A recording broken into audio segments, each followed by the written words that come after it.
there was one guy who was audibly just saying stuff loudly after a lot of scenes in the movie. And I wish I should have written some of them down to remember them. But for instance, Sterling, you know the scene where the cops come and they stop the Ecto-1 and they get arrested? There's a part where the girl opens the glove box and there's a Twinkie in there. Kind of a reference to the first movie where he's making the metaphor. It shows the Twinkie in the glove box, the theater's quiet, and you just hear this guy up top go, "Twinkie!" This is what we were dealing with in this theater. With your best friends Trey, Sterling, and Matt, the film Schmucks. That makes sense. Or my battery's dying. Let's get this shit down the road. All right, let's do it. Hey, what's up, everybody? It's the Film Schmucks. It's your boy Bloopski. You got Trey, the main man, Johnson, and you got Sterling watching football reigns. And we are talking about Ghostbusters Afterlife. I mean, we're a week later, so this podcast is the afterlife of the reviews of this. But we'll get to it.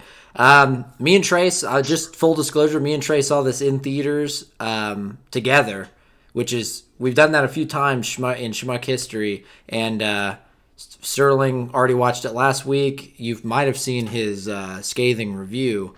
I'm just kidding, Sterling. I haven't watched your review, and I have a good reason for it. I didn't want any spoilers or anything, because I didn't want to be preconditioned to not like or like the movie, so I didn't watch it. And then so now a week went by, and then we watched the movie yesterday, and Nice. And then just now I was talking to Christy, and I was like, I never actually watched it, and I should have. So because now I wouldn't be spoiled. But anyway, I don't know how much that one has. The Gucci one has almost 200 views. So Yeah. Good job, Sterling. but that's all inside baseball. Let's get to the review. Yeah. Sterling, let us know what you really think about this movie called Ghostbusters Afterlife. Okay. I don't know if I should do overall thoughts now. I'll wait to give my overall thoughts and at Just the end. jump into it. But I'd say one scene that we can talk about is, and it's near the end of the movie, but the way they did the appearances by the original Ghostbusters. I think overall the way they introduced Bill Murray, Dan Aykroyd, and what's the third guy's name? Oh, who plays Winston? I always forget his name. Something. Winston. Yeah. Frank something, I don't know. Something Junior. Yeah. I feel like an a-hole, but I always forget. I think it's because all those other guys were in a lot of movies together at the time, and like SNL and stuff, and he wasn't. So I always. Yeah. We're racist. Don't worry. Cut it. No, I've only seen the original Ghostbusters, and I think isn't he more of a prominent member in the second one? Or Yeah. I think so. He's in the first one, but he comes in a little later in the movie because he gets hired by him. Sure. It's But anyway. Ernie Hudson. Ernie Hudson. Okay. Yeah. But anyway, I do think it was kind of cheesy, but it was still nice to see all the original members come back. Yeah. And I didn't see the 2016 Ghostbusters, but one complaint that a lot of people had about that movie was the fact that the cameos were so shoehorned that it did not feel natural at all. Okay. So this one, even though it was kind of cheesy, it made sense in the story as to why they came and helped out the other characters. So I think that's kind of the whole thing about this movie. There's a lot of flaws for sure, but there's also a lot of sincerity in this movie and a lot of love for the original Ghostbusters film. And I think that's shown a lot through the direction. And of course, the director is Jason Reitman, the son of the original Ivan Reitman, the guy who directed the original Ghostbusters. And so I think there's a lot of things that show kind of his love for the franchise overall. So, yeah. I don't know what you guys think about it. I think that's a good way to say it.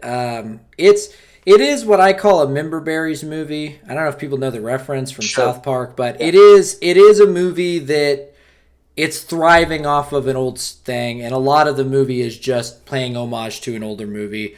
we can talk all day about that, about remakes and reboots and all of that. I think let's just take that for what it is and just, and I'll get into the movie because once you get past that, it's like, okay, this is the movie. Did I enjoy it or not? Overall, I enjoyed it. In fact, maybe it's because we've talked about this recently, but on the Schmucks, we watch a lot of like Oscar kind of nominated movies and stuff with great performances and stuff. And we also do a little bit of fun blockbuster. I feel like I haven't had as much fun, this much like blockbuster kind of fun watching a movie since maybe Mortal Kombat. But I'd say Mortal Kombat, it's like it's a fun blockbuster. Like I wasn't expecting much. I kind of knew what type of movie it was going to be, and so going in that way, I was like, yeah, it was it was fun. There was Ghostbusters stuff, and I will say this. This might be the most nitpicks I've had in any Schmucks movie. I wrote them down. I have like 10 nitpicks. So there's a lot of little things in the movie, not even necessarily like things I disliked or hated about it, but just things where I was like, did they not think about that? Or it just felt like there was a lot of like inconsistencies logic-wise about some of the stuff that was happening. And we could get into that later. Overall, I thought it was good. My probably biggest complaint about the actual film was the start was kind of a slow start. It took a while to like get into the ghost busting. And, we talk a lot. I don't mind a slow kind of movie, but this is not the type of movie to be pussyfooting around, all right? This is Ghostbusters, blockbuster film, and it took a long time before we got to any ghost busting. So that's kind of the biggest thing. And I have a lot to get into. I'm sure we'll just hit it naturally. But, Trey, what do you think? Well, I will partially disagree with you, Matt. A part I do agree with is that overall the start was slow, but the first 10 minutes or 5 minutes, if you will, with Spangler, I thought that was a great start. It is great good, yeah. First 5 minutes, even though I was really confused about, did he die? Did his soul get taken? I'm like, it was really abrupt. I'm like, okay, but overall, the first 5 minutes was great, but then it really slowed down. They were introducing new characters. They took their time with it for some reason. I mean, we could have just jumped into it. It was actually a fairly short movie compared to, some other movies nowadays, only about 2 hours, instead of 2 hours and 20, 2.5. So they could have just gotten into the action, but I guess they really wanted to flesh out some of the nerdy girl, the nerdy daughter, which was a great character. Mm-hmm. So she was great. The mom, you could have just tossed her out the movie and we wouldn't have cared less, honestly. But anyway, because she was not a really good actress at all, honestly. I was kind of like shocked. I was sitting there. There's another actress that's on a podcast on YouTube that I watched that was just in King Richard. That I'm like, she would have been a way better fit than this actress. Like, who is this nobody in this movie? Anyway. That's a weakness of the film was her. Paul Rudd, amazing. As always. I remember near the end when he turns into red eyes and a monster, he looked like a caveman or started to act like a caveman. I looked at Matt, I just started laughing. I loved it. Yeah. But I mean, I'll be honest, Matt. I really kept on turning to you, and I'm like, "You're turning heel," because there was some stuff in the movie where like, "That's totally Matt." I thought you were turning heel. I kept looking at you because you know what? This is the signature Trey. I've been in enough movies with Trey. This is signature Trey. If something happens to the movie, imagine his hands are kind of like this on his lap. This is just a reimagining. Okay, so it looks a little weird. He always goes. Something happens to the movie. He always goes. Yeah. His hand always goes up. And the thing is, so this is where I was telling Christy, I'm like, he did a lot of the like that kind of thing. But most of the time you did it, I knew exactly why you were doing it. There's also a lot of times you were doing it. Should we just jump into this, get it out of the way, Trey? The theater experience. This movie was both more amusing and. It did take it down a peg because we had a couple of it was a packed theater second week. I'm assuming this movie's doing well. I haven't looked it up, but this was a packed theater, and people were loving it. They were laughing, raving, and everything. But there were a couple of guys, and this honestly is one of the biggest arguments to me not to me not wanting to go to the movie theater for big movies. There was one guy who was audibly just saying stuff loudly after a lot of scenes in the movie. And I wish I should have written some of them down to remember them. But for instance, Sterling, you know the scene where the cops come and they stop the Ecto-1 and they get arrested? There's a part where the girl opens the glove box and there's a Twinkie in there. Kind of a reference to the first movie where he's making the metaphor. It shows the Twinkie in the glove box. The theater's quiet and you just hear this guy up top go, "Twinkie!" This is what we were dealing with in this theater.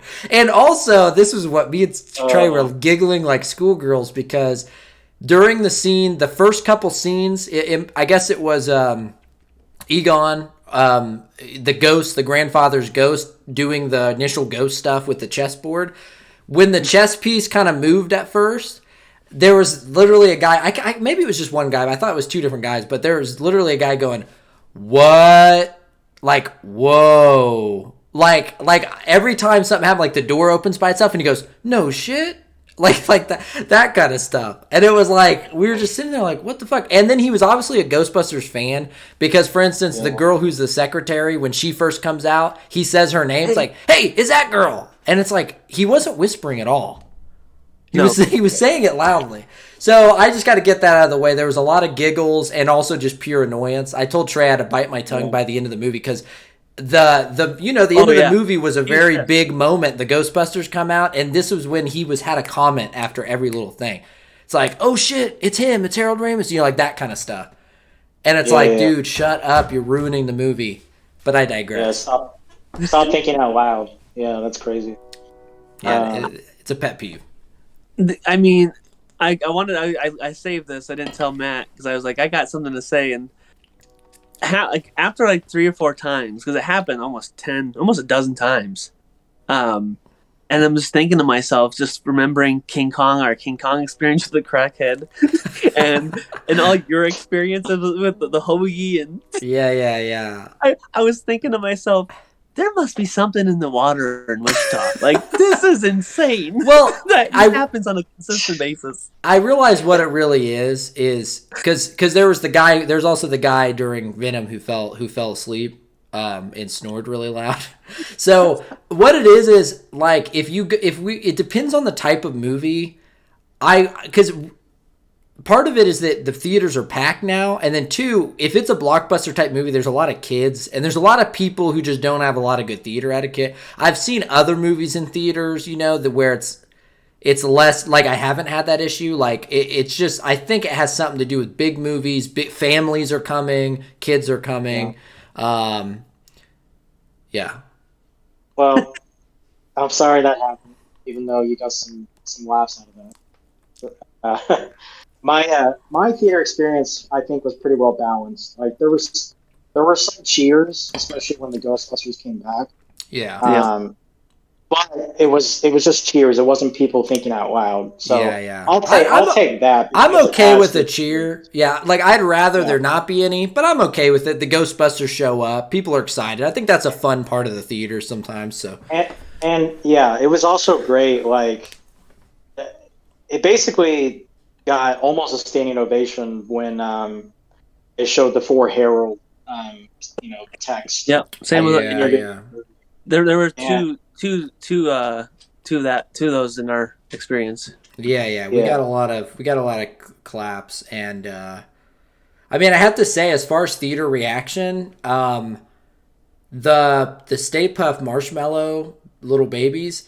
Now, I saw the trailer, and anyone who saw even just the first trailer, they really showed the shit out of those things in the trailer. I was surprised at how much further it went in the actual movie with the blender and all of that. And I couldn't resist. I was laughing. I was like, this is pretty funny. And the crowd was audibly laughing consistently the whole time that marshmallow scene was going on. So it was a funny scene. Although I do have a nitpick about it that I'll get to later. It was funny, but I think it went a little too long, and it almost gave me Minion vibes a little bit. Yeah. And I was like, oh god, not another iteration of Minions, please, for the love of God. Also, I hate to stick on the scene, but I have not seen such blatant product placement in a movie in a while. Baskin Robbins? Because there's two ways they do product placement in a movie. Either it's really subtle and it's in the background or whatever, or it's like, speaking of Baskin Robbins, but Paul Rudd and Ant-Man, where he's working at the Baskin Robbins. Like, okay, it's a product placement, but it's a joke. He's working there, right?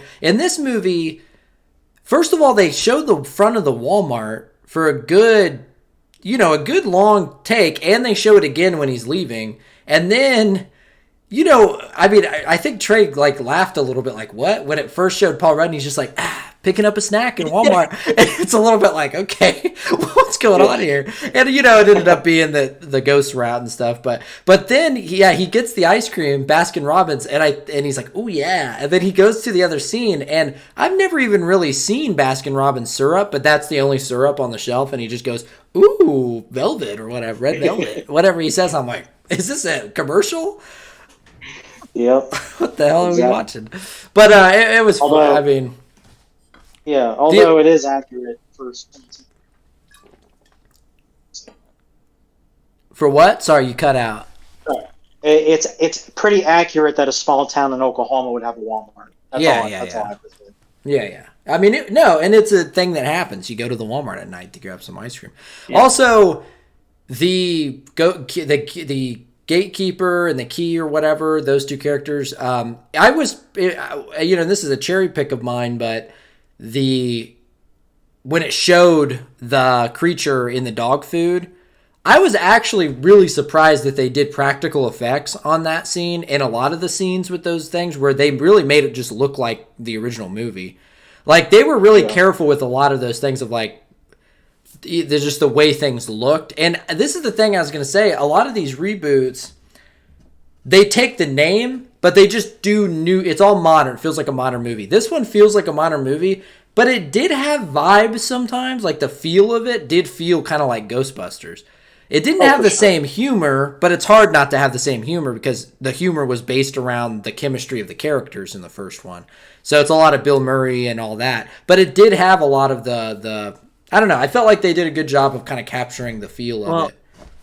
That was the cool thing. Amanda, she remembers watching the first one a little bit, but she's not a big fan and doesn't remember a lot of the details. Mm-hmm. And after the movie, when they shows Harold's ghost, and I remember thinking, like, when at the beginning where they kind of like basically show him in the shadows, I'm like, oh wow, I couldn't believe they were going that far. And when the ghost showed up, I was shocked, beyond shocked. Which it was a cool moment with the four of them standing together. Awesome. I'm not sure how the rights works, whatever. Well, I think it could be a different conversation, so I was going to save it till the end, which I think we still should. But I think there's an interesting conversation to be had about that, about using a dead person in a movie. We've kind of, they've been doing it lightly, but this is one of the biggest I've seen where it's like, it lingered. It was not a quick shot. It was like, hey, we're just going to have this dead guy in this movie.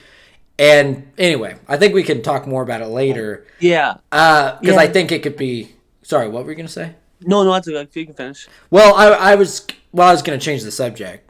Oh, I saw more then. Go ahead. So anyway, after the movie, and it said that for Harold, and then there's a little more after that, but she was like, who is this person? And eventually I figured out she was talking about Harold Ramis, and I'm like, yeah, the reason he didn't speak is because he's been dead for 7 years, and she was blown away that end. And I was blown away, like I said, that they even showed him. It was kind of cool explaining to her that he kind of basically co-wrote the original. Mm-hmm. The son of the original director directed this. The father and son co-wrote this together, and that's why it's so much like the originals, because the original director was there. The kid that grew up with it co-wrote it with the dad, the original director. It was really, I think that part of it was done really well. And I think it's really positive is the thing. And that's why it's maybe not a best example to talk about the idea of using a dead person, because this is so positive, and it's very dedicated. But I think part of why it bothered me a little bit was, first of all, it's just in a storytelling. I actually really liked at the beginning when they didn't show his face. I was like, I was like, finally. I was literally like a relieved. I was like, oh, finally. Like, why do they have to CGI every dead person into the movie? I'm like, it's okay and fine cinematically, and I actually think it works well to just do the shadow thing. It's cooler. And then I was a little bit like, oh, that. So I thought that was a positive, and then it got undercut at the end because I was like, oh no. Not only do they show him, they don't just show him for the second. They show him. I mean, it's like a 5 to 10 minute scene of just constantly showing him. I'm like. It's like, I understand it's positive, it's an homage, but I'm like, there's something weird. And the reason why I was saying this is sort of a separate conversation, because it has less to do with the review, is more of like the ethics of like, Harold Ramis had been writing a third movie for a long time. The studios wanted him to do one for a long time. As soon as he died, they made Ghostbusters with the women, and now they made this one. And here's the thing, this is what I always think about, and mark my words, it'll happen. Back to the Future is one of my favorite movies, right? Huge franchise. It hasn't been remade. And it's surprising, right? It's like, why wouldn't these money grubbers buy it? Because Bob Gale, who wrote it, and Robert Zemeckis directing it, basically said it should just be left how it is, over our dead body, kind of. So, mark my words, here in the next 10 years, Bob Gale and Robert Zemeckis are going to die, and guess what movie's going to be remade instantly? And this is what I don't like, is like, is it okay to like, just because you put the dead person's face in the movie, is it okay to be like, yeah, we made this and made money off of it as soon as you died? Like, like I said, I think this is an homage. It's a positive thing, so it's a hard argument to make. And I don't even know if I'm making an argument, but it's just more like, I don't know, there's something off-putting about it where it's like, because here's why I think it's off-putting. The character Egon, it's great that he's a ghost and they show him in the movie. But Harold Ramis is a real person. It's like, when they're just showing the shadows on the face, now we just know it's the character. It's Egon Spengler. I might be saying that name wrong. It's Egon, right? Igor or something. Anyway, whatever. It's Spengler, the character. Once it shows the CGI face at the end, it's no longer the character. It's Harold Ramis. I don't know. Yep. Anyway, cut that. Put it as a bonus clip. It's a touchy subject. Just same with how Robin Williams, he put it in his will, like 25 years they have of not using his material because Disney has hours upon hours of him as the genie. And I honestly, as a selfish thing, I can't wait for that to come out, and I hope the family makes a fortune from it because they should make the money. His kids and his wife or whatever. But you got to respect the person and their desire. So maybe we don't know the details. Maybe it's out there somewhere. Maybe he said, "Oh, it's okay if I die. It's okay." Or the family gave the okay. I imagine it was. I mean, these are all of his close friends and people who are like on board with it. So I imagine it's fine. It is an interesting subject. Anyway, well, can I? I just want to say before I go into negatives, by far the biggest positive. And Trey already kind of alluded to it, is Phoebe, the character of Phoebe, I think is really strong. I think it's unbelievable that Phoebe, the main character. Oh, Phoebe, sorry. Yeah. It's unbelievable how smart she is, but the performance made me believe that she is that smart. And just her kind of quick, witty kind of humor, and also, even though she was making some lame jokes, the way she kind of executed the lame jokes was still kind of funny in a way. And I just think overall her character was great. Yeah, I think it felt authentic, like she felt like a real... That was my favorite part of the movie, really, was the kids. Like, her and Podcast, like, fucking around, building the stuff, and then messing with Paul Rudd when they're trying to get the trap to work. To me, that was the highlight of the film, was them doing kid stuff and, like, messing around with the Ghostbusters. And it took a while to get to that. And there was actually parts where the older brother, Trevor, I was like, I don't really care. Like, I don't care about his stuff. Like, get back to the kids. They're doing fun stuff. But obviously the reason why they were building up the rapport with the girl wasn't just a lame love story. It was because she becomes the fourth Ghostbuster later. So I understand why that was necessary. But there were parts when they're up on the mountain and stuff and they're talking around, I'm like, is this One Tree? Is this Dawson's Creek? Can we get back to the fun stuff? What are we doing here? Yeah. And the scene, the car chase scene, I thought was fantastic. Yeah. The way it was shot, like, I 100% agree. I think it was the best if you just go single scene, I think that scene is the best like highlight scene of the movie probably. I have one let me know what you guys think of this. I have one issue with it. I actually have some nitpicks later, but this is a little bit of a nitpick or something. You know, they're like about to catch him, the muncher. They're just about to catch him, and they're sort of an anticlimax where I don't even remember what happens, but they end up like having to stop, and then they go onto the dirt road and they follow it again. I thought that anticlimax was unnecessary. I think because I was getting all like excited, it was roused up. I'm like, you know, I was feeling the swell of like, oh, they're about to catch the ghost. The chair's out, she's whipping it. They got the car, he's driving. It was a great moment, and then it gets undercut, and then it's like, okay, let's just. But I thought something else was gonna happen, and then it's like, nope, let's just start it up again. But now they're on a dirt road. So I was like, just catch him right there. Why stop it and then start it again? How fast is that little remote control car? That it was going faster than the car. Yeah, is it going 50 miles an hour? What are we doing? Look like No. like how fast can this truck or this vehicle not go more than 60? Like Yeah.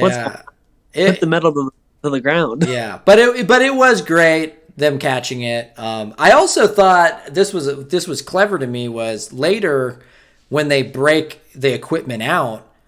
I had actually forgotten about Muncher being in there, and when the kid is reaching through the bars, spoiler alert, I don't think we spoiled much.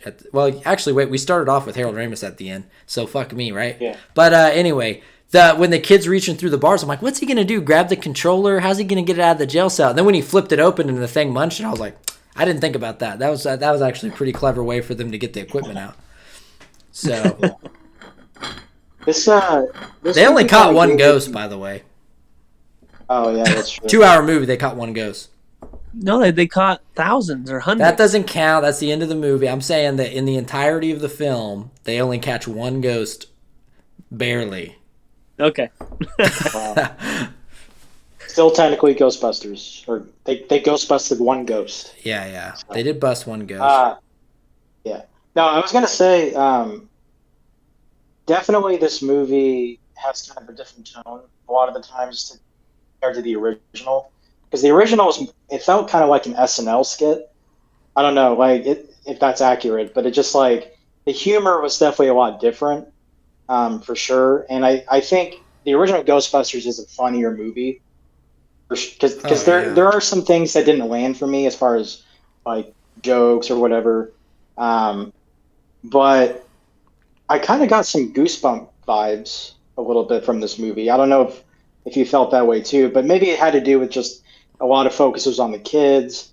But like there was actually like some kind of creepy scenes with like the music in the background and like kind of the tone of it. It just kind of felt like watching a Goosebumps episode. Yeah, I think it's because it's creepy. It was like creepy and serious, but at the same time a little goofy. You know, like it still has that Ghostbusters where it's a little cartoonish. Mm-hmm. Which that was the struggle this movie had, was like every time they reboot these movies, it's like a lot of these 80s movies are kind of outlandish and goofy, but now everyone wants to make it serious. And so this movie I thought held the line pretty well. They made it more realistic or whatever, but they still like they let it be kind of goofy, you know, and try to make it work. Yeah, I was expecting a little more serious of a movie. It's like from the trailers. You know, but obviously the trailer isn't going to be exactly what the movie is, but yeah, they with Paul Rudd kind of gave it a little bit of a balance, I think, too, because his humor, but he can have a dry sense of humor, and I love that scene when she goes into his office and makes him, well, not make him feel like an idiot, but like I'm not an idiot, and she makes a joke and winks at him. Like I audibly laughed. I thought it was hilarious. Yeah, him that was funny. Him putting on Cujo and like he just and then later Chucky, like he's just playing like 80s horror films basically for the summer school was pretty funny. By the way, imagine, I talked to Chris about this yesterday, imagine how confused I was. I think something happened where I either wasn't paying attention or missed the dialogue when they were talking about it being summer school. And I imagine how confused I was. I thought it was like her first day at the new school. I didn't realize it was summer school. And I was like, okay, I was like, I understand this is like a hick little town, but this is a stretch. The science teacher is just playing Cuja. Like, how would you get away with this? And then also I was like, how come and I had it as a nitpick. I was like, how come the older brother, Trevor, how come he's not in school? He's just a dropout. He's working at the thing. And then after the whole movie, I was talking to Christy about we were talking about nitpicks and stuff. And she goes, no, it's summer school. Yeah, he mentioned, there's a whole scene where it's summer school. They mentioned it several times. I was like, oh shit, okay. I guess I'm just dumb. I cannot fail to mention this. Another audience related incident, Sterling. I cannot confirm nor can I deny that Matt knows this individual. But there's a scene in the movie where a character says he wants to bone your mom, I believe. And 2 seats down from me, all I hear is, as a little kid, I think he was like 6 years old, he was, what does boner mean? Yeah, I cannot stop laughing. Yeah, the hardest I saw Trey and Amanda laugh during the movie was Ezra, 7 years old, sitting next to me in the seat, and he's pretty good about whispering, but for some reason, this particular scene, the kid goes, I think the teacher's trying to bone your mom or whatever. And then it's like quiet and loudly he just goes, what does bone mean? Like, what does that mean? And then I was like, don't worry. He was like, yeah, but what does bone mean? And then I was like, I'll tell you later. And he shut up. And then right after the movie ended, he goes, remember you're going to tell me what boner meant or whatever? I'm like, oh. So I had to explain it on the ride home. What did you say? We were kind of just realistic about it. We were just like, well, the kids were trying to be funny. We're like, we basically said the kids were saying that they thought they were going to date and be boyfriend and girlfriend. Okay. And that was like a not very nice way to say it. That was how we explained it. Hardest out loud. I honestly don't know what happened the next 5 minutes because I could not stop laughing. Yeah, he was good. Oh, I also have to mention this theater thing. The movie, one of the previews for the movie was the new Spider-Man trailer, and I kid you not, I look over at Trey, it was because Christy goes over to him and goes, "What's he doing? Is he okay?" And Trey has his hood down over his eyes, and he was like pressing his fingers against his ears like really hard, like so he couldn't hear anything, and he was just like, "God damn it." You know what's funny? The whole time, because it was, I could hear voices, them talk, and like, this sounds so hilarious out of context, because they were making some stupid jokes or whatever in the movie. I'm like, what is going on? Yeah. That was fun. Yeah, it hurt my arms doing that. Yeah. Yes. Did you hear anything, Joe? I just said, I heard Dr. Strange make a dumb joke about, I forgot what it was. Like, that is the lamest joke I've ever heard in my life. That's all I know. Well, I mean, Doctor Strange is remember the original movie when the guy says the thing and then he goes, what is that, a spell? And they go, it's a Wi-Fi password. I'm not letting that one go. It's been 10 years. Yeah. All right. Nitpicked. Okay. Well, no, I was going to say one last scene because I wonder if you guys agree or if I'm nutty. And let me paint the picture, all right? The ending scene where first of all, I gotta give credit. I didn't look up anything about this movie. I thought Dan Aykroyd, first of all, low expectation. I thought that was going to be it. Dan Aykroyd's going to talk on the phone. By the end of the movie, I was like, I know these movies too well. Dan Aykroyd's going to show up. I thought it was just going to be Dan Aykroyd. I actually was surprised when it was all of the Ghostbusters. I did think that was like fun and cool. But I have to say this. That, all the Ghostbusters showing up, the Harold Ramis, the father-son Kamehameha Harold Ramis thing, all of that happening distracted from the fact that the ending of this movie is not super intense. It's actually not that climactic to me. There's not a lot of, to me, I just thought the stakes were high at the end of the world, but the actual final fight scene, it was no Stay Puft Marshmallow Man. It wasn't that intense. No one really got that hurt. I mean, the whole time it was just Gozer slow-mo walking toward them. And I think that if the other Ghostbusters didn't show up and we didn't get distracted by the fan service, I think it would have been a little bit of an anticlimactic ending. Like, it would have been a little bit like, I would have thought a little more would have happened. Yeah. That's my take. I think it probably put some blinders on for sure. But I will say positively on top of that, the effects of Gozer when it was like that ethereal kind of form with the weird like skeleton and stuff, the CGI looked really cool on that. I gotta say. Yeah, I agree. Well, when I was very disappointed when she called the store and Dan Aykroyd answered, I'm gonna be a little honest here, maybe too honest. I thought there was a little mailing in from Bill Murray especially and Dan Aykroyd, but they haven't really acted in the last 10, 15 years, so I'll give them that too. And they probably got paid a couple $1 million to show up on set for 2 days and do this. And but yeah, when it was really cringy with the phone call and his acting and switching the phones over, I'm like, God, he is really rusty. I'm like, I hope, and that's at that point I was like, I hope this really isn't it because this is bad. And unfortunately or fortunately, I saw the pictures of the 3 originals in their suits like 2 days before, but they looked crappy compared to what we got. the Spider-Man leaked photos. Like they looked actually really bad.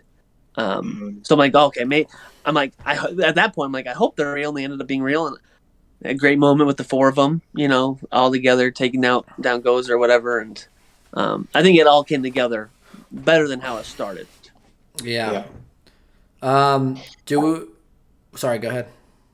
I just want to say I think my biggest issue with this whole movie is I do think, again, the member berries. I think that's a good way of saying what the whole movie kind of is in a way. It is kind of a nostalgia, trip, and a lot of it did work, but it is kind of a rehash, right?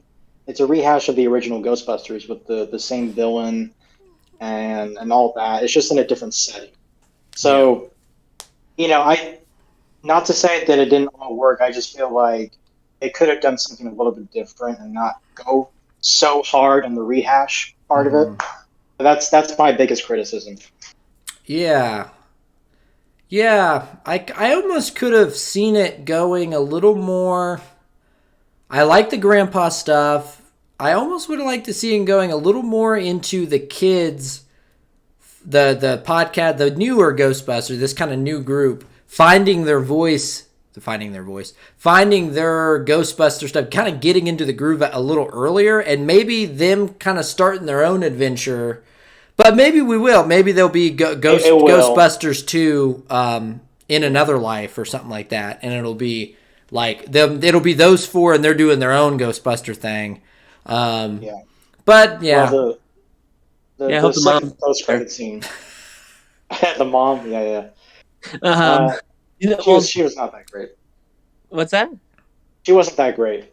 Oh, I thought I was going to be the only one. Nah, I thought she was okay, but I agree that she was like kind of neither here nor there. I think you said it best. She was out of the movie. It wouldn't be a big deal.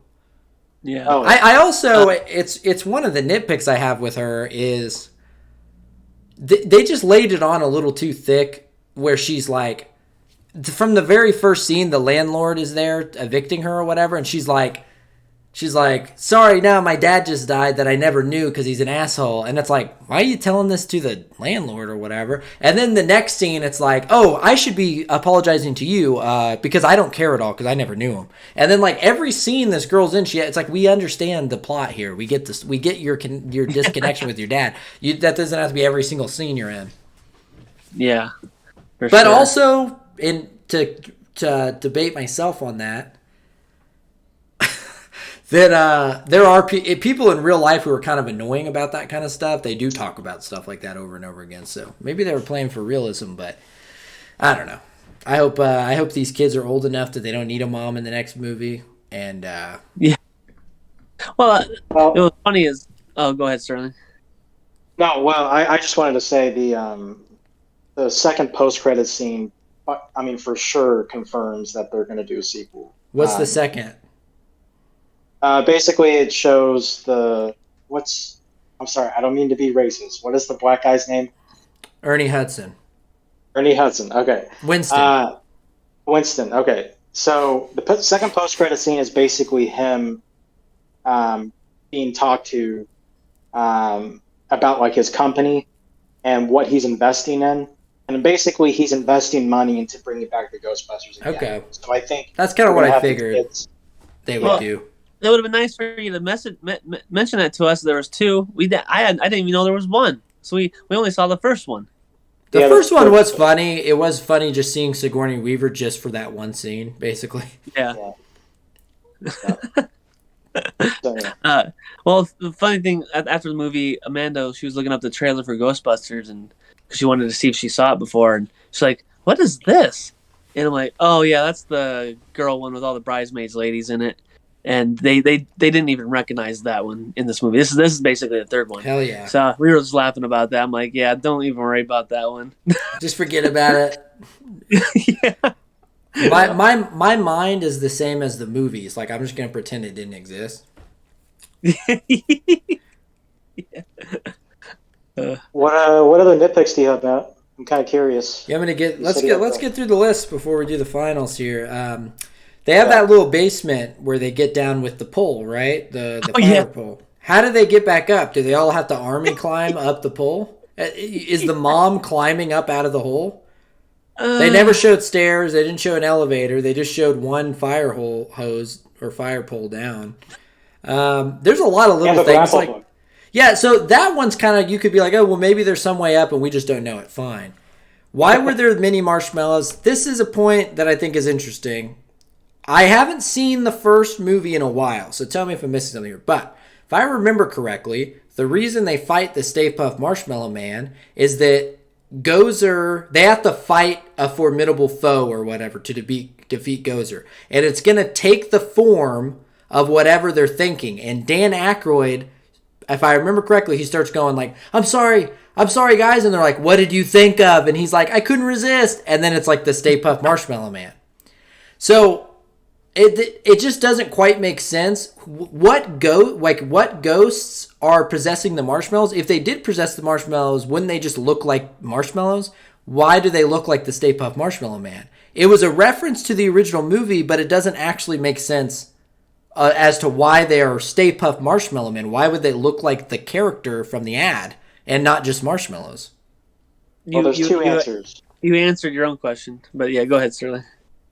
There's two answers. The one that's a little bit more like you kind of have to bullshit your way through it is the fact that maybe it's that same ghost that they defeated, but he came back and he evolved or something, which that doesn't make any sense for me. But the actual answer is that no, it's just you recognize that character. They're just recognizing the character. These are These are nitpicks, baby. Okay, I'm not saying it ruins the movie. How did the suits fit? I mean, this is an obvious one. They all grab these men. I mean, most of the Ghostbusters are at least 6 feet tall. These are all little kids. They just roll the sleeve up and put a belt on. All of a sudden, it fits. Come on, what are we doing? I mean, that one goes without saying. It just didn't make sense that they all got into these big out. I mean,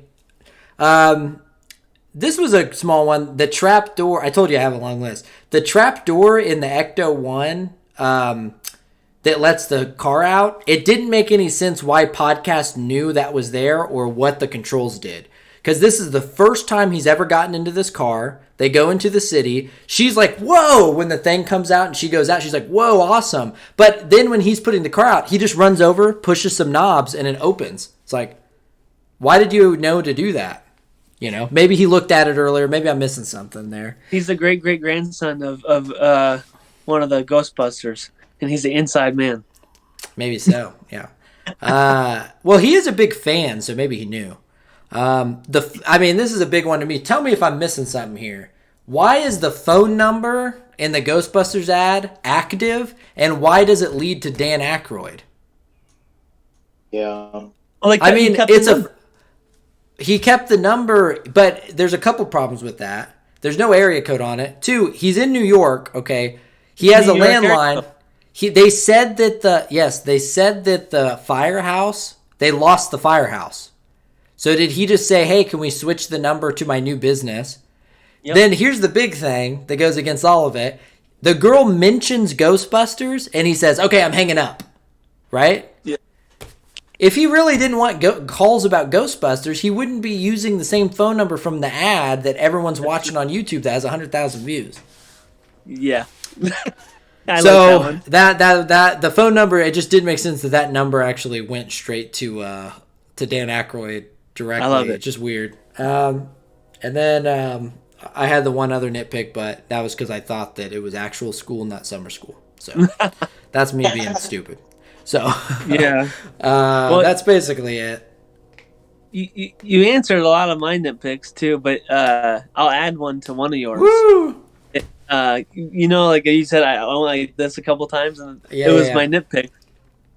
Give me 2 breaks of a Kit Kat bar. This whole movie happens because they're idiots and unlock it. Why, if they knew what it was for, especially the teacher, why the hell are they trying to open it up?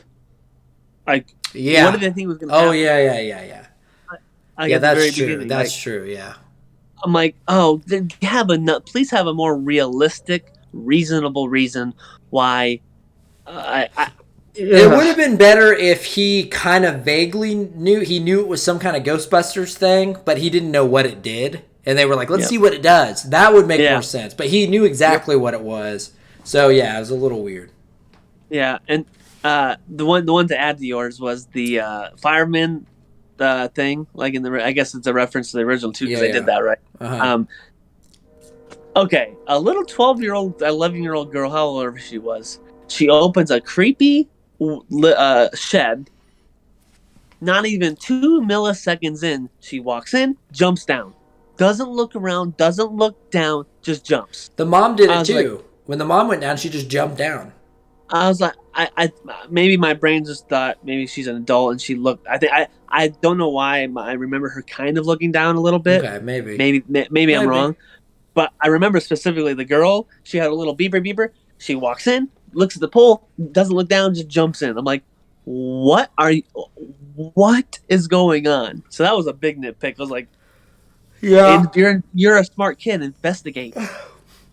This is what I love about these types of blockbustery movies. To me, there's so much to talk about. There's a lot going on. So while we were in the middle of the movie, at some point, I was like, "This is a good film, Schmucks," because this is gonna be like, there's gonna be too much shit to talk about. Let's talk about the kid, the son. He's 15. What is he, an ACE certified mechanic now? Yeah. What is going on? Yeah, that was the most bizarre thing. I was like, wait a minute.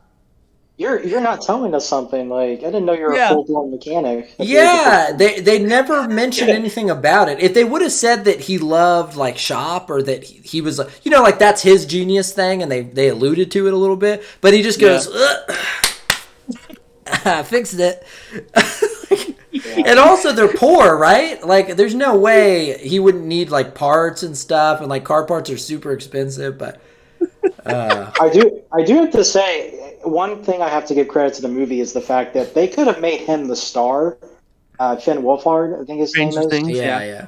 Yeah, they really could have made him the star, but they didn't. Like, he is a supporting character, and I think that was a good choice for sure. Yeah.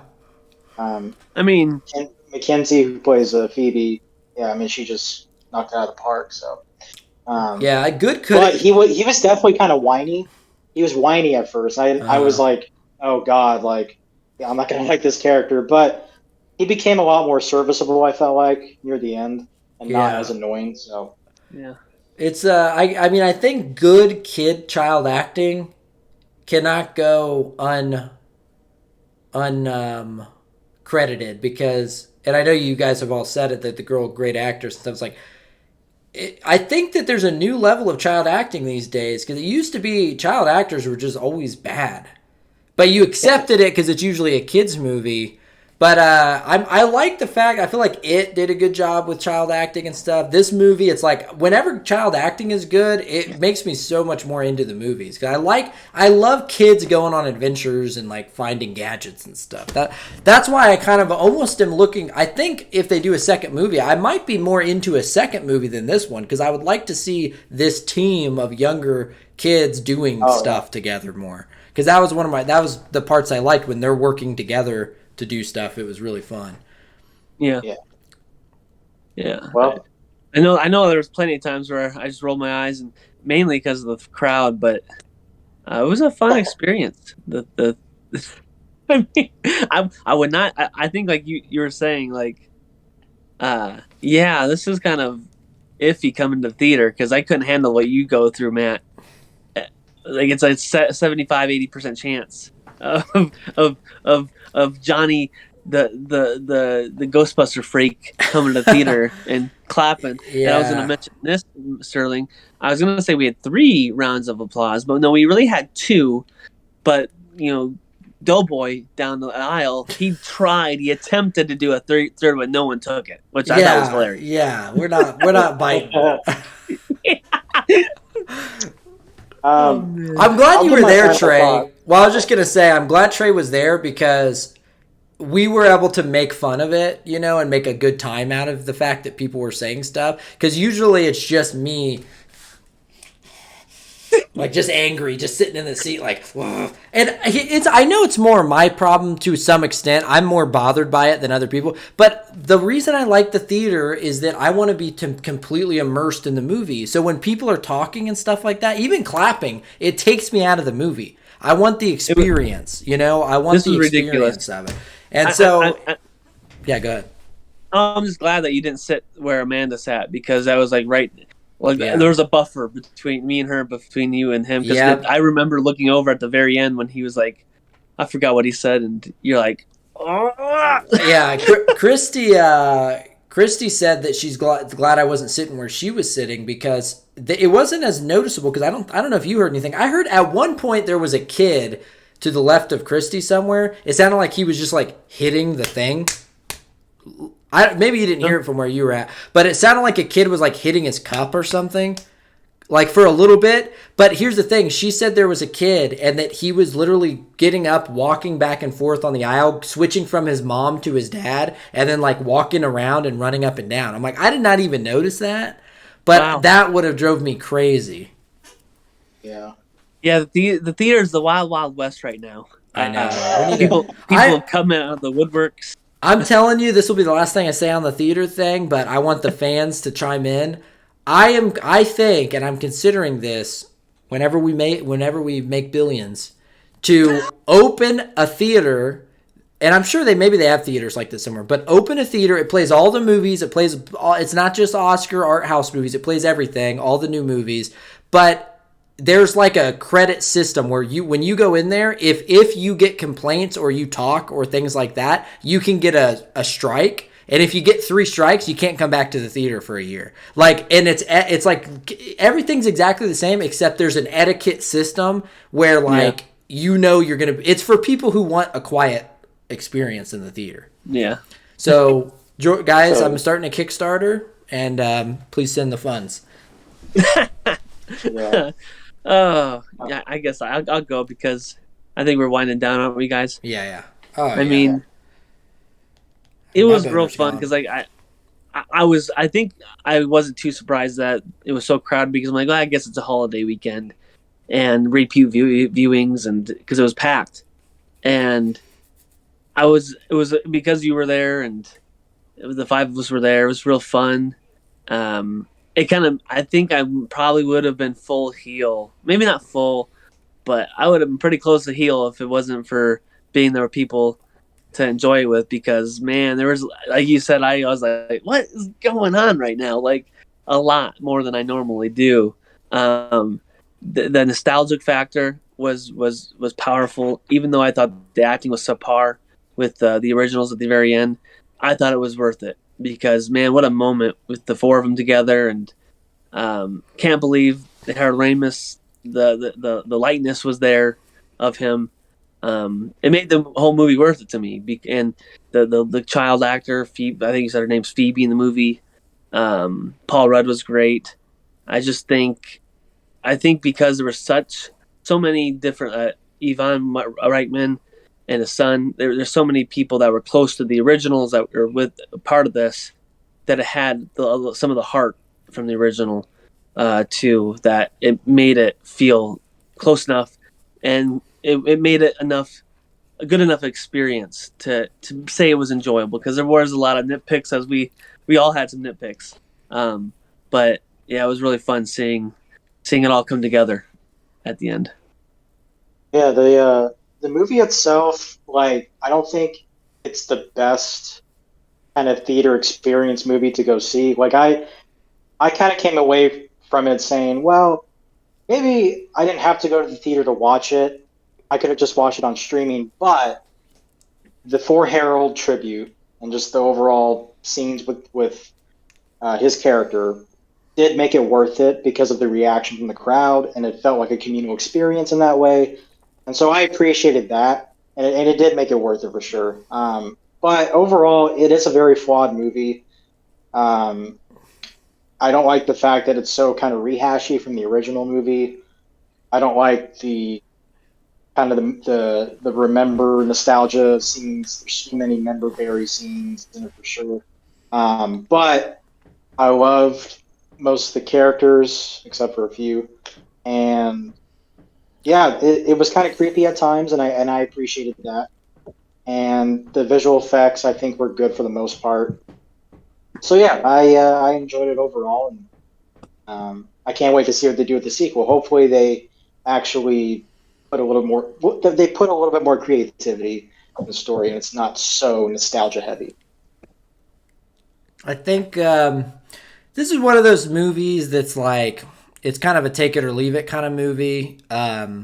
If I never saw the movie, I wouldn't have thought anything of it. You know, it's one of those things where it's like, I probably won't watch it again, like unless someone puts it on or something. You know, I'll probably forget about it in a month. But that's what these types of movies are for. You know, they're just fun little, grab some popcorn, sit down. Like, to me, it was a fun time. I was never bored. And to me, that's the real sin of a movie, is if I'm bored. So this was a movie where some things I didn't like, some nitpicks, I had a lot of nitpick stuff like that. There's things I liked a lot. Overall, the whole time I'm watching the screen, I'm having a fun time. So that's a good part of it. I don't know if I'll see the sequel, but we'll see. I don't know that I'd have watched this one if it wasn't that it was a good family movie to go watch. You have a kid, then it's good to go watch. But like I said, it's fun. It's a fun time. But now that movies are coming back into theaters, if it's Ghostbusters Afterlife 2 and some other movie I'd rather watch, I'm going to watch the other one, So, but yeah, I think, I don't feel as strongly about the Harold stuff at the end. I actually think that was, to me, one of the things I didn't really care for in the movie. Because I think they should have kept the mystery, kept the shadow on Ramus, and if they did show him, maybe have one scene. Also, last in King Richard, the ending of the movie ripped off the Muppets 2012 movie, which I mentioned, and everyone said, "What the hell are you talking about?" And the fans backed me up, saying that it was exactly like when they lose the studio and Kermit, and they all have their heads down, they leave the theater, and everyone's cheering with the signs that say "Go Kermit." This movie, and the fans will back me up once again, I have faith in that, totally stole, almost exactly shot for shot. Any Dragon Ball Z fans out there know that in around season 4 or 5 of Dragon Ball Z, there is the Cell tournament where Gohan has to fight Cell in the tournament. Goku is dead at this point. Keep that in mind. He's a ghost. In the movie, Gohan is doing a Kamehameha wave to defeat Cell, but it is not powerful enough. When all of a sudden the camera turns, he hears a voice, a hand goes next to his hand, and a ghost Goku, his father, helps him do a Kamehameha wave that defeats Cell. almost shot for shot exact in the movie. So I'm sure that Jason Reitman was just a DBZ fan, as I am. I thought it was interesting that we're now ripping off anime from the 90s. So this is interesting. Where'd you pull this out of your ass? I'm a big fan of both, and as soon as I saw that, any Dragon Ball Z fan can back me up, and I will make a scene-by-scene comparison to play at the end of this video, so everyone can see that I'm not full of shit. The fans, thank you for backing me up on King Richard, back me up on this. Bullshit aside. Show me the fan. I'll show you the edit. This is one last nitpick, I'll just say it, and I know I'm long-winded here because I wanted to do the bit about the Dragon Ball Z, but you guys will agree about this. Why would the proton, these are scientists, why would the proton beam get stronger just because Harold Ramis is standing next to her? He's a powerful ghost. His energy. All right, shit, you got me. Anyway, well, thanks for watching, guys. Trey, do you want to send it out? I mean, yeah, thank you for joining us. We hope you enjoyed the movie a little more than we did, but I think we all thought it was entertaining. We didn't fall asleep. But yeah, comment below. Tell us if we're wrong, our nitpicks are wrong, and subscribe because we want you to join us next time on the Film Schmucks. Cut it. I can't believe you. You planned that whole thing? No, but I was telling Christy about it. I was like, did you not notice that looked like the father-son Kamehameha, the infamous moment of Dragon Ball Z? I was kind of joking with her, but she was like, I know you're bullshitting. Like something.